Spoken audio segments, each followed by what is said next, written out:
கல்வி IAS academy YouTube channel online free Tamil சீரீஸில் ஒவ்வொரு இயலாக பார்த்துட்ருக்கோம். 6th ஸ்டாண்டர்ட் கம்ப்ளீட் பண்ணியாச்சு. 7th ஸ்டாண்டர்ட்லேயும் டேர்ம் 1 கம்ப்ளீட் பண்ணிட்டோம். டேர்ம் 2 கம்ப்ளீட் ஆக போகுது. ஒவ்வொன்றுக்கும் இயல் பை இயலாக டீட்டெயில்டு எக்ஸ்ப்ளனேஷன் ப்ளஸ் ஷார்ட்கட்ஸ் இருக்குது. உங்களுக்கு இலக்கணம் தெரியலை அப்படின்னாலோ, இல்லை ஏதாவது இயலில் டவுட்ஸ் இருந்துச்சுனாலோ, எதை படிக்கணும் அப்படின்னு ரெஃபர் பண்ணணுன்னாலோ நீங்கள் இந்த வீடியோஸை யூஸ் பண்ணிக்கலாம். கல்வி ஐஏஎஸ் அகாடமியோட பிளேலிஸ்ட்டில் TNPSC Tamil series and Tamil இலக்கணம் அப்படிங்கிற 2 பிளேலிஸ்ட் இருக்குது. அதை நீங்கள் யூஸ் பண்ணிக்கலாம். ஸோ இன்றைக்கான வீடியோ பார்க்கலாம். இயல் 3 தமிழ் ஒளிர் இடங்கள். ஸோ இதில் பார்த்தீங்க அப்படின்னா தமிழ்நாட்டில் இருக்கக்கூடிய முக்கியமான இடங்கள் வரிசைப்படுத்தி கொடுத்துருப்பாங்க, பார்க்கலாம். ஃபஸ்ட்டு ஒன் தஞ்சை சரஸ்வதி மகால் நூலகம். மார்க் பண்ணதை மட்டும் பாருங்கள் போதும். ஸோ உங்கள் கையில் புக்ஸும் வச்சுக்கோங்க. சைட் பை சைடாக இதை பார்க்க அதில் மார்க் பண்ணிக்கிட்டீங்க அப்படின்னா ரொம்ப எஃபிஷியண்ட்டாக இருக்கும். ஸோ பார்க்கலாம்.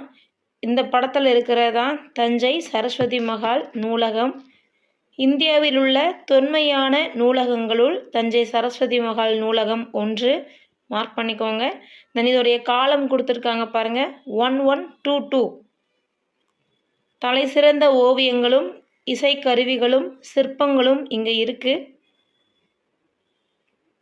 தென் நெக்ஸ்ட் ஒன் பார்த்தீங்க அப்படின்னா தமிழ் பல்கலைக்கழகம் தஞ்சாவூர்.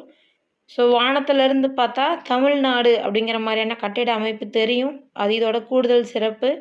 அது மட்டும் இல்லை, செம்மொழியாகிய தமிழுக்கு ஒரு பல்கலைக்கழகம் வேணும் அப்படிங்கிறது தான் இங்கே நோக்கமேவும். தென் இது எப்போ உருவாக்கப்பட்டுச்சு அப்படின்னா தமிழக அரசால் கிபி 1981ஆம் ஆண்டு தான் உருவாக்கப்பட்டுச்சு. தென் நெக்ஸ்ட் ஒன் பாருங்கள். இந்த பல்கலைக்கழகத்தில் தமிழ் மொழி ஆய்வுகள் செய்வது மட்டும் இல்லாமல் சித்த மருத்துவத்துறை மூலமாகவும் பொதுமக்களுக்கு மருத்துவ தொண்டு செஞ்சிட்ருக்காங்க. அதே மாதிரி மிகப்பெரிய நூலகமும் இங்கே இருக்குது. மார்க் பண்ணியிருக்கலையா, பார்த்து வச்சுக்கோங்க. நெக்ஸ்ட் ஒன் உவேசா நூலகம் சென்னையில் இருக்குது. தென் இது தொடங்கப்பட்ட வருடம் கொடுத்துருக்காங்க, கிபி 1942. இங்கு 2128 ஓலைச்சுவடிகளும் 2941 தமிழ் நூல்களும் இருக்குது. தென் உவேசா தமிழ் தாத்தா அப்படின்னு அவரை நம்ம சொல்லுவோம். எக்ஸ்ட்ரா பாயிண்ட்ஸாக நோட் பண்ணி வச்சுக்கோங்க. தமிழ் தாத்தா என்று அழைக்கப்படுபவர் உவேசா. உவேசாவின் நூலகம் சென்னை.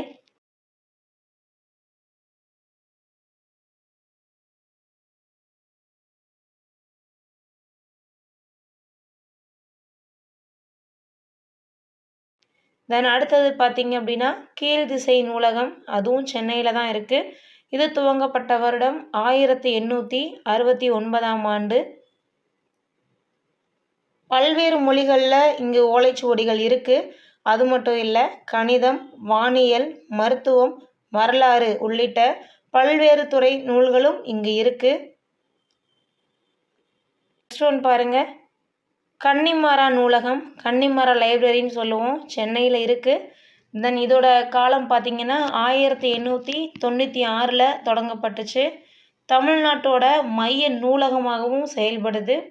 இந்திய நாட்டோட களஞ்சிய நூலகம்னு இதை சொல்கிறாங்க. அதே மாதிரி இந்த நூலகத்தில் 6 லட்சத்திற்கும் மேற்பட்ட நூல்கள் இருக்குது. தென் மோஸ்ட் இம்பார்ட்டன்ட் திங் என்ன அப்படின்னா, இந்தியாவிலேயே வெளியிடப்படக்கூடிய புத்தகங்கள், நாளிதழ்கள், பருவ இதழ்கள் இது எல்லாமே ஒரு காப்பி இங்கே இருக்கும். இது ரெஃபரன்ஸ்க்காக யூஸ் பண்ணிப்பாங்க. தென் அதே மாதிரி இந்த நூலகத்தோட 3ஆம் தளத்தில் மறைமலை அடிகள் நூலகமும் இருக்குது. இது ரொம்பவே முக்கியமான ஒன்று. மறைமலை அடிகள் நூலகம் எங்கே செயல்பட்டுட்டு வருது அப்படின்னு பார்த்தீங்கன்னா கன்னிமாரா நூலகத்தில் தான் இருக்குது, 3ஆவது தளத்தில். தென் நெக்ஸ்ட் ஒன் பாருங்கள், வள்ளுவர் கோட்டம். உங்களுக்கு சிலபஸில் திருவள்ளுவர், திருக்குறள் முக்கியமான ஏரியா ரோல் ப்ளே பண்ணோம். ஸோ பார்க்கையில் வள்ளுவர் கோட்டம் முக்கியமானது, நோட் பண்ணி வச்சுக்கோங்க. 1973 தொடங்கி 1976 கட்டி முடிச்சிருப்பாங்க. எப்படி ஞாபகம் வச்சுக்கலாம், 42nd கான்ஸ்டியூஷனல் அமெண்ட்மெண்ட் ஆக்டை பாலிட்டியில் ஞாபகம் வச்சுக்கோங்க. 1976 மினி கான்ஸ்டியூஷன் கூட சொல்லுவோம் இல்லையா? ஸோ அது ரொம்ப முக்கியமான ஒன்று. அந்த வருஷம் தான் அந்த 3 வருஷத்துக்குள்ளே கட்டி முடிச்சிருப்பாங்க அப்படிங்கிற மாதிரி ஞாபகம் வச்சுக்கோங்க. இதனுடைய அமைப்பு திருவாரூர் தேர் போன்ற வடிவம் காட்சிப்படுத்தியிருக்காங்க பாருங்கள். இதுதான் இந்த தேரோட மையத்தில் எண்கோண வடிவ கருவறையில் திருவள்ளுவருடைய சிலை அமைக்கப்பட்டிருக்கும். பாருங்க, தேரோட மையத்தில் எண்கோண வடிவத்தில். ஓகே. தென் வள்ளுவர் கோட்டத்தில் 1330 குறட்பாக்களுமே செதுக்கப்பட்டிருக்கு. அறத்துப்பால் பார்த்தீங்கன்னா கருப்பு கலரில் இருக்கும், அதாவது கருப்பு கலர் பளிங்கு கல்லில் இருக்குது. பொருள்பால் வெண்ணிற பளிங்கு கல்லில் இருக்குது. இன்பத்துப்பால் செந்நிற பளிங்கு கற்களில் இருக்குது. இதுவும் கூடுதல் தகவல்கள் தான், ரொம்ப முக்கியமானதும் கூட, நோட் பண்ணி வச்சுக்கோங்க. தென் அடுத்தது பாருங்கள், திருவள்ளுவருடைய சிலை இது எங்கே அமைஞ்சிருக்குன்னா கன்னியாகுமரியில் அமைஞ்சிருக்கு. மோஸ்ட்லி பார்த்துருப்பீங்க. இல்லை அப்படின்னா இங்கே புகைப்படம் கொடுக்கப்பட்டிருக்கு, பார்த்துக்கோங்க. இந்தியாவுடைய தெற்கு எல்லை அப்படின்னு பார்த்தீங்கன்னா அது கன்னியாகுமரி தான், அங்கே தான் இருக்குது. ஸோ தெற்கு எல்லை அப்படின்னு சொல்லும்போது நிலத்தில் சொல்கிறாங்க. தெற்கு எல்லைன்னு நிலத்தில் சொல்கிறாங்க. இது நீரில் சொன்னாங்க அப்படின்னா பாக்சல சந்தி அல்லது இந்திரா முனை அப்படின்னு சொல்லுவோம். இதுதான் சவுத்தில் இருக்குது. தென் அடுத்தது பாருங்கள், கடலுக்கு நடுவே நீர்மட்டத்தில் இருந்து 30 அடி உயர பாறை மீது இந்த சிலை அமைக்கப்பட்டிருக்கு. 1990 இந்த பணி தொடங்குச்சு. 2000 ஆண்டு முடித்தாங்க. தென் பாறையில் இருந்து சிலையோட உயரம் பார்த்தீங்கன்னா 133 அடி. தென் அறத்துப்பால் உள்ள அதிகாரங்களை உணர்த்துற மாதிரி பீடம் 38 அடி உயரம் கொண்டதாக இருக்குது. பொருள்பால் இன்பத்துப்பால் ஆகியவற்றின் மொத்த அதிகாரங்களை குறிக்கிற வகையில் சிலை 95 அடி உயரமுடையதாக அமைக்கப்பட்டிருக்கு. அப்போ அறத்துப்பாலில் எத்தனை அதிகாரங்கள் பாருங்கள். அறத்துப்பாலில் 38 அதிகாரங்கள், பொருள்பாலில் 70 அதிகாரம், இன்பத்துப்பாலில் 25 அதிகாரம். ரெண்டையும் கூட்டுனீங்க அப்படின்னா கரெக்டாக வந்துடும், 133 அதிகாரங்கள் வரும். ஸோ இதுதான் திருக்குறளில் இருக்கக்கூடிய அதிகாரங்கள். அறத்துப்பால் ஒவ்வொரு பாலில் எத்தனை அதிகாரங்கள் இருக்குன்றது இங்கே இருக்குது. தென் அடுத்தது பாருங்கள், இதை நோட் பண்ணி வச்சுக்கோங்க, இது எக்ஸாமில் கேட்டது. தென் அதே மாதிரி பீடத்துடைய உட்புறத்தில் ஒரு மண்டபம் இருக்குது. மண்டபத்தின் உட்சுவர்களில் அதிகாரத்திற்கு ஒரு குறள் வீதம் 133 குறட்பாக்கள் தமிழ்லையும் ஆங்கிலத்திலையும் செதுக்கப்பட்டிருக்கிறது கூடுதல் சிறப்பு. திருவள்ளுவர் சிலை அமைப்பதற்கு 3 டன் முதல் 8 டன் வரை எடையுள்ள 3681 கருங்கற்கள் பயன்படுத்தப்பட்டிருக்கு. தென் இந்த திருவள்ளுவர் சிலை பார்த்தீங்கன்னா 7000 டன் எடை கொண்டது. திருவள்ளுவர் சிலைக்கு போகிறதுக்கு படகு வசதியும் செய்யப்பட்டிருக்கு. தென் அடுத்தது பாருங்கள், உலக தமிழ் சங்கம் மதுரையில் இருக்குது. மதுரை மாநகரத்தில் இருக்கக்கூடிய தல்லாகுளம் பகுதியில் காந்தி அருங்காட்சியகத்துக்கு பக்கத்தில் தான் உலக தமிழ் சங்கம் நிறுவப்பட்டிருக்கு. சுமார் 87,000 சதுர அடி பரப்பளவில் மனசை கவர்ற விதமாக இது கட்டப்பட்டிருக்கிறது. இதோட சிறப்பு 1981 ஆண்டு மதுரையில் நடைபெற்ற உலக தமிழ் மாநாட்டில் மதுரையில் உலக தமிழ் சங்கம் நிறுவப்படும் அப்படின்னு சொல்லியிருந்தாங்க. அதன்படி தான் இந்த கட்டடம் கட்டி முடிக்கப்பட்டுச்சு. 2016 ஆண்டு திறந்தும் வைக்கப்பட்டுச்சு. ஸோ படத்தில் கொடுத்துருக்காங்க பாருங்கள், இதுதான் உலக தமிழ் சங்கம் மதுரையில் இருக்குது. தென் அது மட்டும் இல்லை, இதனுடைய வெளிப்புற சுற்றுச்சுவரில் 1330 குறட்பாக்களுமே இடம்பெற்றிருக்கும். தென் அதே மாதிரி இதோட நுழைவாயிலில் பார்த்தீங்க அப்படின்னா தருமிக்கு பாண்டிய மன்னன் பொற்கிளி வழங்குற திருவிளையாடல் புராண காட்சியும் புடைப்பு சிற்பமாக செதுக்கப்பட்டிருக்கு. நெக்ஸ்ட் ஒன் பாருங்கள், இங்கு தொல்காப்பியர், ஔவையார், கபிலர் ஆகியோருடைய முழு உருவ வெண்கல சிலைகள் நிறுவப்பட்டிருக்கு. இந்த நெக்ஸ்ட் ஒன் சிற்ப கலைக்கூடமாக திகழக்கூடிய பூம்புகார் 2000 ஆண்டுகளுக்கு முன்பு சோழர்களுடைய தலைநகரமாகவும் துறைமுக நகரமாகவும் இருந்தது தான் பூம்புகார். இந்த நகரை பற்றி சிலப்பதிகாரத்துலேயும் சரி பட்டினப்பாலையிலையும் சரி குறிப்புகள் இருக்குது. ஸோ இங்கு மருவூர்பாக்கம் அப்படிங்கக்கூடிய கடல் பகுதியும் பட்டினப்பாக்கம் அப்படின்னு சொல்லக்கூடிய நகர்பகுதியும் அமைஞ்சிருக்கு. தென் கடல் கோளினால் பூம்புகார் நகரம் அழிஞ்சிருச்சு அப்படின்னு நமக்கு தெரியும். அதுக்கு பிறகு இந்த நகரத்தோட பெருமையை உலகறிய செய்வதற்காக 1973 ஆண்டு பூம்புகார் கடற்கரையில் சிற்ப கலைக்கூடம் ஒன்று எடுக்கப்பட்டுச்சு. இந்த கூடம் 7 நிலை மாடங்களை உடையது. ஸோ இங்கே பார்த்தீங்க அப்படின்னா 1973 கொடுத்துருக்காங்க இல்லையா? இதுக்கு முன்னாடி நம்ம எங்கே பார்த்தோம்? வள்ளுவர் கோட்டம் பார்த்தோமா? 1973லேருந்து 76 வரைக்கும் அதோட டியூரேஷன் இருந்திருக்கும். கட்டி முடிக்கப்பட்டது. 42nd constitutional amendment act of 1976 அதை ஞாபகம் வச்சுக்கிற சொல்லி கூட சொன்னோம். ஸோ அதை ஞாபகம் வச்சுக்கோங்க, ரீகால் பண்ணி பாருங்கள். தென் அடுத்தது பாருங்கள், மாதவிக்கும் ஒரு நெடிய சிலை இங்கே இருக்குது, பார்த்து வச்சுக்கோங்க. மாதவியோட சிலை அமைந்தது பூம்புகார் சிற்ப கலைக்கூடத்தில் தான். தென் நெக்ஸ்ட் ஒன் பார்க்கலாம். இந்த கலைக்கூடத்திலேயே இன்னும் கொஞ்சம் சிறப்பு அம்சங்கள் இருக்குது. இந்த படத்தில் காட்டப்பட்டது தான் பூம்புகார் சிற்ப கலைக்கூடம். பார்க்கவே ரொம்ப அழகாக தெரியுது. தென் இதில் பாருங்கள், இளஞ்சி மன்றத்திலும் பாவை மன்றத்திலும் வடிவமைக்கப்பட்டுள்ள பெண்களின் உருவங்கள் கண்ணையும் கருத்தையும் கவர்கின்றன. நெடுங்கல் மன்றத்தில் நெடிய கற்றூன் ஒன்றும் அதை சுற்றி 8 சிறிய கற்றூன்களும் 8 மனித உருவங்களும் தற்கால சிற்பக்கலைக்கு எடுத்துக்காட்டாக நிற்கின்றன. ஸோ இளஞ்சி மன்றத்திலும் பாவை மன்றத்திலும் பெண்களுடைய உருவங்கள் இருக்குது. ஓகே, பார்த்து வச்சுக்கோங்க. தென் இந்த பர்டிகுலர் லெசன் முடிஞ்சிடுச்சு. நெக்ஸ்ட் இலக்கணம், தொழிற்பெயர். ஸோ தொழிற்பெயர் பாருங்கள், தொழில்னா என்ன? நம்ம செய்கிற தொழில் அப்படின்னு ஒன்று இருக்கு இல்லையா? ஸோ அதுதான் முதல்ல தொழில் அப்படிங்கிறதுக்கான ஒரு விளக்கம். சரி, தொழில் அப்படிங்கிறது உழுதல் ஒரு தொழில் தான். தையல்காரர் செய்யக்கூடிய தைத்தல் ஒரு தொழில் தான். ஸோ இது எல்லாமே தொழில் சம்பந்தப்பட்ட பெயர்கள். இதுலேருந்து நம்ம என்ன தெரிஞ்சுக்க முடியும்? இப்போ பாருங்கள், உழுதல் மட்டும் எடுத்துக்கோங்க, தைத்தல் மட்டும் எடுத்துக்கோங்க. இதில் என்ன தெரியுது அப்படின்னா, எத்தனை பேர் உழுதாங்கன்னு நமக்கு தெரியுதா? தெரியலை. எந்த இடத்துல, அதாவது ப்ரெசண்ட்டாக, பாஸ்டாக, ஃப்யூச்சராக, காலம் நமக்கு காட்டுதா? காட்டலை. ஆனா பெண்ணா, யார் தைச்சாங்க அப்படிங்கிறத நமக்கு காட்டுதா? காட்டலை. இல்லை உழுதது யார் இங்கே, அதை காட்டுதா? காட்டலை. ஸோ அதுதான் இங்கே கொடுத்துருக்காங்க. இங்கே மார்க் பண்ணியிருக்கிற விஷயம் எண், இடம், காலம், பால் ஆகியவற்றை காட்டாது. படர்க்கை இடத்தில் மட்டும் வரும். இதுதான் ரொம்ப முக்கியமானது. தன்மை, முன்னிலை, படர்க்கை அப்படின்னு சொல்லி 3 இருக்குது. தன்மைனா என்னது? தன்மைனா தன்னைத்தானே சொல்லி காட்டுறதான் தன்மை. முன்னிலை, முன்னால் இருக்கிறவங்களை கை காட்டி சொல்கிறது முன்னிலை. எடுத்துக்காட்டு பாருங்க, படித்தல், ஆடல், நடிப்பு, எழுதுதல், பொருத்தல். தொழிற்பெயரை விகுதி பெற்ற தொழிற்பெயர், முதநிலை தொழிற்பெயர், முதநிலை திரிந்த தொழிற்பெயர் என வகைப்படுத்தப்படும். இதில் 2 தான் பிரியுது. விகுதி பெற்ற தொழிற்பெயர்கள்னா என்ன பாருங்க. விகுதி நம்ம ஆல்ரெடி பழைய வீடியோவில் பகுதி, விகுதி, பகுபதம், பகாபதம் போட்டிருக்கோம். நீங்கள் பார்க்கலன்னா அதை ரெஃபர் பண்ணிக்கோங்க.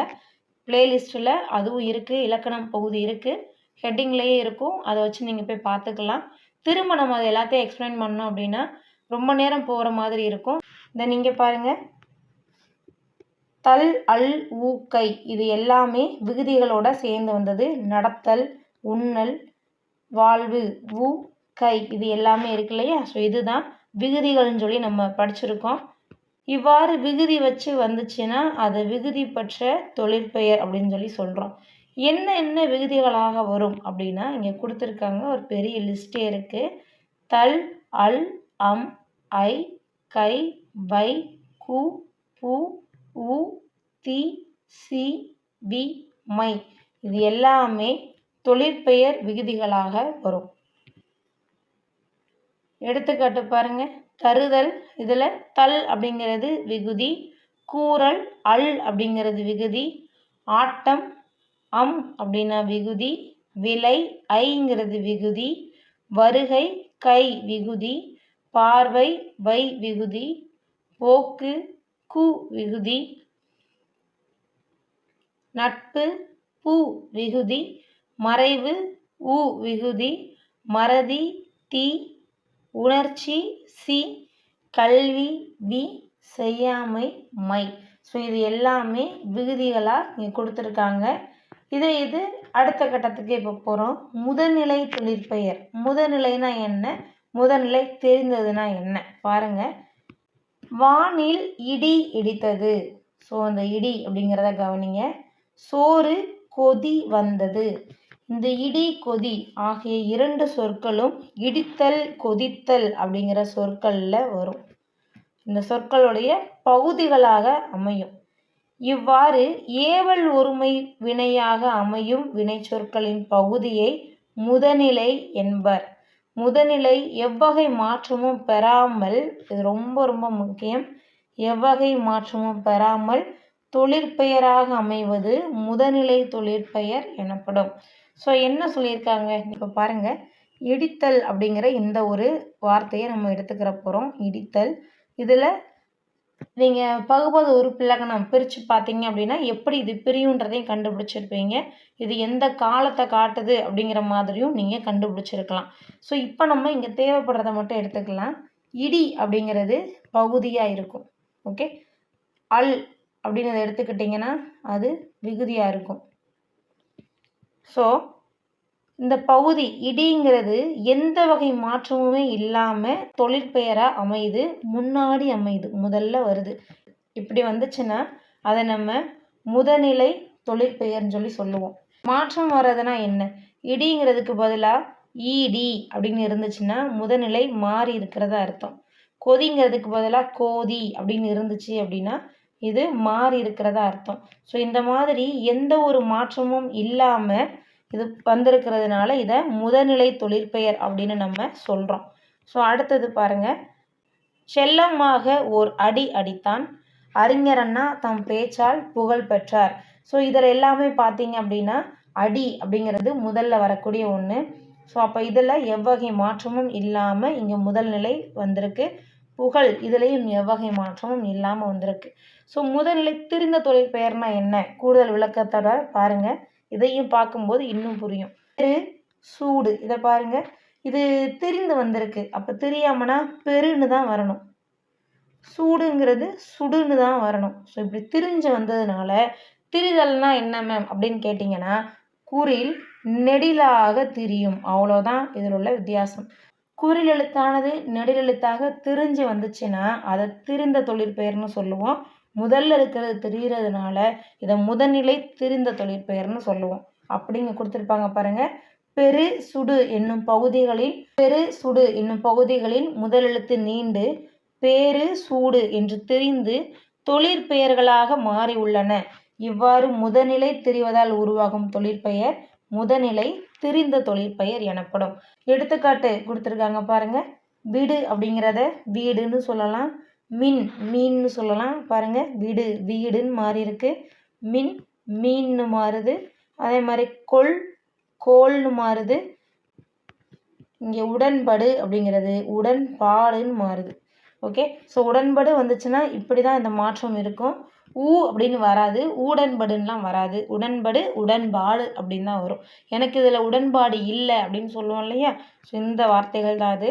ஸோ ஐ திங்க் இப்போ உங்களுக்கு புரிஞ்சிருக்கும்னு நினைக்கிறேன். ஒன்ஸ் அகைன் இதை நம்ம ஆஸ் யூஸ்வல் ரிவைஸ் பண்ணி பார்க்கலாம். தொழிற்பெயர்னா என்னது? தொழிலை குறிச்சிச்சுன்னா அது தொழிற்பெயர், அவ்வளோதான். சிம்பிளான ஒரு எக்ஸ்ப்ளனேஷன். இது எதை காட்டாது? உங்களுக்கு ஸ்டேட்மெண்ட் பேஸ்டு கொஷின்ஸ் இப்போ கேட்க ஆரம்பிச்சிட்டாங்க. அப்போ அதில் இந்த மாதிரியான கொஷின்ஸ் எல்லாம் நீங்கள் எதிர்பார்க்கலாம். ஸ்டேட்மெண்ட்ஸை எண் இடம் காலம் பால் ஆகியவற்றை காட்டாமல் வந்துச்சுன்னா அது தொழிற்பெயர். படர்க்கு இடத்துல மட்டும் வரும் தொழிற்பெயர். இந்த அடுத்து பாருங்கள், விகுதி பெற்ற தொழிற்பெயர் பாருங்கள். ஸோ விகுதிகள் கொடுத்துருக்காங்க இல்லையா, தல் அல் ஊ கை, அது மட்டும் இல்லை, கீழேயும் நம்ம நிறையா பார்த்துருக்கோம். இது எல்லாம் தான் விகுதி. பகுதி, விகுதி, இடைநிலை, சந்தி, சாரியை, விகாரம், இது எல்லாமே நம்ம லாஸ்ட் கிளாஸில் பார்த்துருக்கோம். தென் அடுத்தது பாருங்கள், முதநிலை தொழிற்பெயர் இடி இடித்தது. இந்த இடி அப்படிங்கிறது முதல்ல வந்திருக்கு, எந்த விதமான திரிதலும் இல்லாமல் வந்ததுனால இது முதநிலை தொழிற்பெயர். அடுத்தது பார்த்தீங்க அப்படின்னா முதநிலை திரிந்த தொழிற்பெயர், குறிலானது நெடிலாக திரிந்து வர்றதுனால இதை முதநிலை திரிந்த தொழிற்பெயர்னு சொல்லுவோம். எடுத்துக்காட்டும் கொடுத்துருக்காங்க. ஓகே, நெக்ஸ்ட் ஒன் பார்க்கலாம். மதிப்பீடு பாருங்கள். பின்வருவனவற்றுள் விகுதி பெற்ற தொழிற்பெயர் படித்தல். பின்வருவனவற்றுள் முதநிலை திரிந்த தொழிற்பெயர்னு சொன்னால் ஊர். இங்கே நீங்கள் எடுத்துக்காட்ட கூட பாருங்கள். நடு அப்படின்னு ஒன்று இருக்குது, நடுங்கிறது முதநிலை தொழிற்பெயர் தான். இங்கே விழு அப்படின்னு இருக்கிறது முதநிலை தொழிற்பெயர். எழுதல், எழுதல்ங்கிறதும் முதநிலை தொழிற்பெயர் தான், குறிலாக மட்டும்தான் வந்திருக்கு. பொறுத்துக்க பாருங்க. ஓட்டம் விகுதி பெற்ற தொழிற்பெயர், பிடி முதநிலை தொழிற்பெயர், சூடு முதநிலை திரிந்த தொழிற்பெயர். இந்த குறில் நெடில் மாற்றங்களை மட்டும் ஞாபகம் வச்சுக்கோங்க, கான்செப்டே முடிஞ்சிடுச்சு.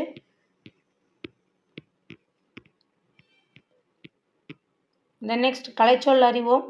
படைப்பாளர், கிரியேட்டர், சிற்பம், ஸ்கல்ப்சர், கலைஞர், ஆர்டிஸ்ட், கல்வெட்டு, இன்ஸ்கிரிப்ஷன்ஸ், கையெழுத்துப்படி, மேனுஸ்கிரிப்ட்ஸ், அழகியல், ஏஸ்தட்டிக்ஸ், தூரிகை, பிரஷ், கருத்துப்படம், கார்ட்டூன், குகை ஓவியங்கள், கேவ் பெயிண்டிங்ஸ், நவீன ஓவியம், மாடர்ன் ஆர்ட்.